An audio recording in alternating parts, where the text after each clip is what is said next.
ফারাক্কা ব্যারেজের ১০৯টি গেটের সবগুলোই খুলে দিয়েছে ভারত। এতে একদিনে বাংলাদেশে কী পরিমাণ পানি ঢুকবে তা জানিয়েছে তারা। ভারত জানিয়েছে ফারাক্কা ব্যারেজের ১০৯টি গেট খুলে দেয়ায় একদিনে বাংলাদেশে ঢুকবে ১১ লাখ কিউসেক পানি। সোমবার ব্যারেজ কর্তৃপক্ষ জানায় প্রতিবেশী দুই রাজ্যের বন্যার জেরে পানির চাপ বেড়েছে, তবে স্বস্তির বিষয় এখনও নেপাল থেকে পাহাড়ি ঢল নামেনি। ফারাক্কা ব্যারেজ এলাকায় পানি বিপদসীমা ৭৭.৩৪ মিটার উপরে দিয়ে বইতে থাকায় বাধ্য হয়ে গেট খুলে দিতে হচ্ছে।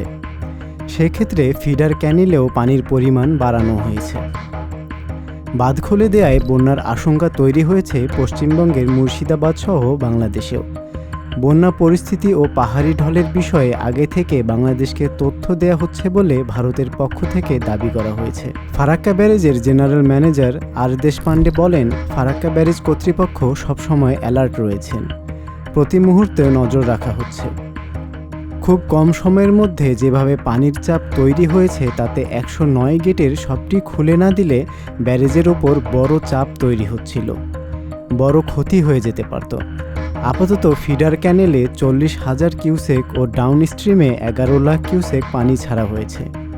নদ নদী বিষয়ক গবেষণা প্রতিষ্ঠান রিভারাইন পিপলের পরিচালক এম আনোয়ার হোসেন জানান, ফারাক্কা গেট খুলে দেওয়ার খবরটি আমাদের জন্য বিপজ্জনক। এর ফলে দেশের রাজশাহী, চাঁপাইনবাবগঞ্জ, পাবনা, সিরাজগঞ্জ, কুষ্টিয়া, রাজবাড়ী ও ময়মনসিংহের আশেপাশের জেলাগুলোতে প্লাবিত হওয়ার শঙ্কা রয়েছে।